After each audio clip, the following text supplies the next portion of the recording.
Good morning students. आज की business study की क्लास में हम टॉपिक करने वाले हैं व्यावसायिक सेवाओं के प्रकार। बच्चों, लास्ट वीडियो में हमने ये जाना था कि व्यावसायिक सेवाएं क्या हैं और व्यावसायिक सेवाओं की क्या विशेषताएं हैं। उसमें हमने देखा था बच्चों की व्यवसाय की विभिन्न क्रियाओं को पूरा करने के लिए, व्यवसाय के उद्देश्यों को पूरा करने के लिए, प्राप्त करने के लिए हमें बहुत सारी सेवाएं लेनी पड़ती हैं, बहुत सारे कार्य हमें बाहर से करवाने पड़ते हैं। उन्हीं को हम व्यावसायिक सेवाएं कहते हैं। व्यावसायिक सेवाओं की विशेषताएं भी हमने पढ़ी थी कि वो अदृश्य होती हैं, उनको हम जो है संग्रहित करके नहीं रख सकते हैं, वगैरह वगैरह। तो आज हम ये पढ़ेंगे कि किस किस तरह की व्यावसायिक सेवाओं की किसी भी व्यवसाय को आवश्यकता होती है। तो ये देखते हैं। सबसे पहले हमारी है बैंकिंग सेवाएं।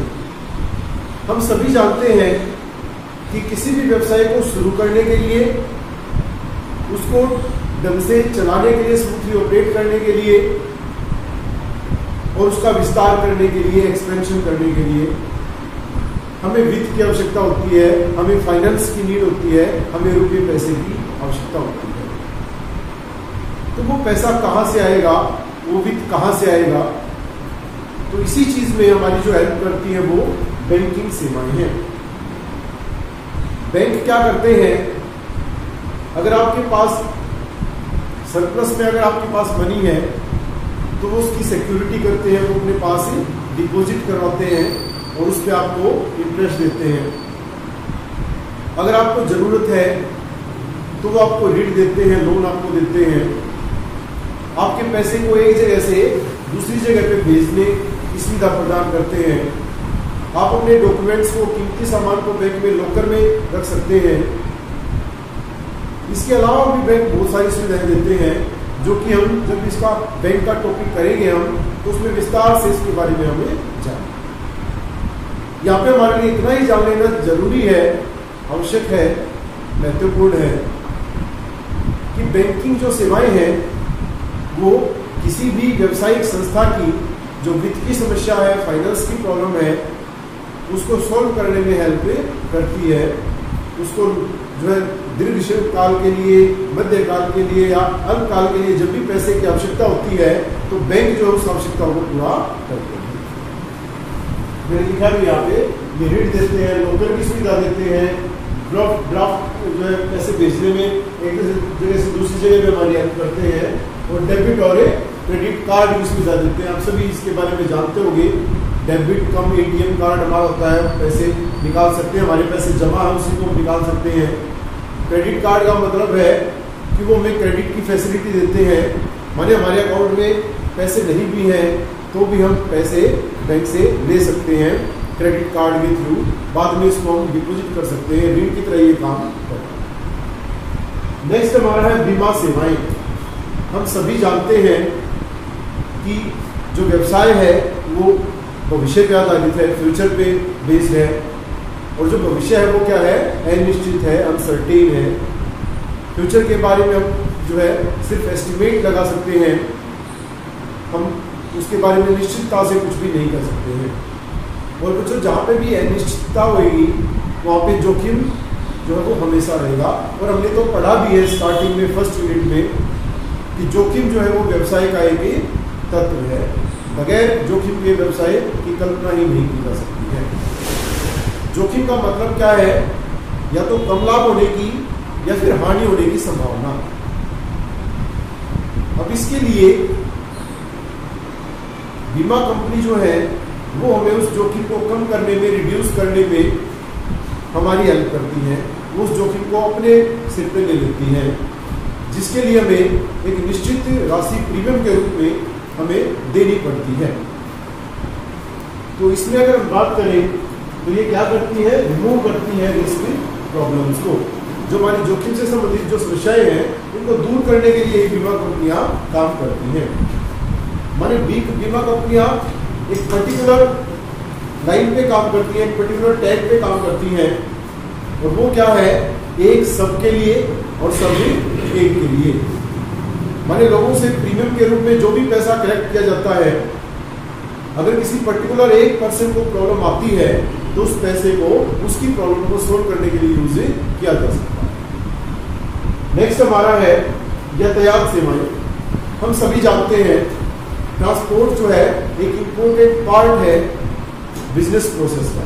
कैसे इम्पोर्टेंट पार्ट है? हमें जो है रॉ मटेरियल चाहिए मैन्युफैक्चरिंग करने के लिए, अगर मैन्युफैक्चरिंग ऑर्गेनाइजेशन है तो। अब रॉ मटेरियल को हम सप्लायर से यहाँ तक लाने के लिए हमें किसका यूज करना पड़ेगा? हमें ट्रांसपोर्ट का यूज करना पड़ेगा। अब वो ट्रांसपोर्ट हमारा रोड ट्रांसपोर्ट भी हो सकता है, वो हमारा जो है रेल ट्रांसपोर्ट भी हो सकता है। वो हमने देखना है कि हमारे लिए सूटेबल कौन सा होगा और जो है लेस कॉस्टली हमारे लिए कौन सा होगा। तो जो यातायात सेवाएं हैं वो हमें रॉ मटेरियल की सप्लाई करने में हेल्प करती हैं। इसके साथ साथ जब हमारा गुड्स तैयार हो जाता है, फिनिश्ड गुड्स हो जाता है, तो उसको हमें मार्केट में भेजना है, तो उसके लिए भी हमें यातायात की जरूरत है। मैंने लिखा है यहाँ पे, इसमें जो है रॉ मटेरियल और फिनिश्ड गुड्स दोनों को ही हमें एक जगह से दूसरी जगह पे भेजने के लिए यातायात की सहायता लेनी पड़ती है। नेक्स्ट हमारा है संग्रहण या भंडारण, माने स्टोर करके रखना। हम सभी जानते हैं कि रॉ मटेरियल जो है वो एक स्केर्स रिसोर्सेज है, सीमित साधन है। माने बहुत सारी कंपनियां हैं, बहुत सारे ऑर्गेनाइजेशंस हैं जिनको उस रॉ मटेरियल की रिक्वायरमेंट है, लेकिन वो सीमित मात्रा में है। माने अगर हमने टाइमली रॉ मटेरियल को अरेंज नहीं किया तो हमारी प्रोडक्शन की प्रोसेस रुक सकती है, हम स्मूथली प्रोडक्शन नहीं कर पाएंगे, हम पब्लिक की डिमांड को मीट नहीं कर पाएंगे। तो इसके लिए हमें क्या करना पड़ेगा? इसके लिए हमें समय से ही, माने स्टार्टिंग में ही हमें रॉ मटेरियल का स्टॉक करना पड़ेगा। इसके लिए हमें गोडाउन्स की रिक्वायरमेंट होगी जो कि हमें संग्रहण की, भंडारण की सुविधाएं देगी। इसके बाद भी जब हम रॉ मटेरियल को फिनिश्ड गुड्स में कन्वर्ट कर देते हैं तो फिनिश्ड गुड्स कन्वर्ट करते ही हमारा सेल नहीं हो जाता है। सेल हमारी कंटिन्यूसली लेकिन ग्रेजुअली होगी, धीरे धीरे सेल हमारी होगी, कस्टमर्स आएंगे। जब तक वो प्रोडक्ट सेल नहीं हो जाता, वो फिनिश्ड गुड्स को हम नहीं बेच देते हैं, हमें इसको सेफ एंड सिक्योर रखना पड़ेगा। और इसके लिए अगेन हमें भंडारण की, संग्रहण की रिक्वायरमेंट है। लास्ट हमारा बच्चों है संदेश वाहन, कम्युनिकेशन। हमें हर स्टेप पे, हर लेवल पे हमें कम्युनिकेट करना पड़ेगा। कैसे?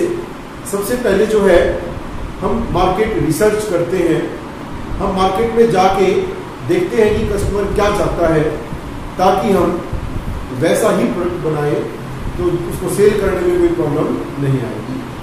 तो यहाँ पे हमें कस्टमर के साथ कम्युनिकेशन करना पड़ रहा है, कस्टमर्स के साथ इंफॉर्मेशन शेयर करनी पड़ रही है।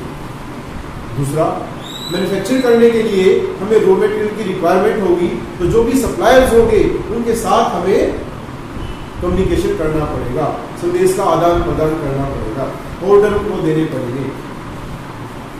इसके बाद एक संगठन में, एक ऑर्गेनाइजेशन में डिफरेंट डिपार्टमेंट्स हो सकते हैं, जैसे कि फाइनेंस डिपार्टमेंट है, मार्केटिंग डिपार्टमेंट है, HRM डिपार्टमेंट है, प्रोडक्शन डिपार्टमेंट है। तो इन सभी को भी आपस में सूचनाएं भेजनी पड़ेगी, प्राप्त करनी पड़ेगी, सूचनाओं का आदान प्रदान करना पड़ेगा, कम्युनिकेशन करना पड़ेगा। तो फिर से हमें संदेश वाहन की जरूरत महसूस होगी। इसके बाद जो है, जब सामान हमारा बन जाता है, बन के तैयार हो जाता है, तो उसके बाद भी हमें कस्टमर को इन्फॉर्मेशन देनी पड़ेगी, एडवर्टीजमेंट की सहायता हमें लेनी पड़ेगी। तो ये हमारा संदेश वाहन की सेवाएं हैं। इसमें हमारी जो है, जो टेलीफोन सर्विसेज है वो आ गई, हमारी इंटरनेट जो फैसिलिटीज है वो है हमारी। तो ये सारी सेवाएं जो है व्यवसाय को, उसकी सभी एक्टिविटीज को स्मूथली कंडक्ट करने के लिए उनकी हेल्प है। तो इस प्रकार से हमारी जो है ये विभिन्न वो सेवाएं हैं जो कि किसी भी व्यवसाय की सहायता करती है उसके उद्देश्य को पूरा करने में। तो इस वीडियो को आप ध्यान से आप देखेंगे 2-3 बार, और इस टॉपिक को आप नोट्स भी बनाएंगे इसके, और इसको आप समझने की भी कोशिश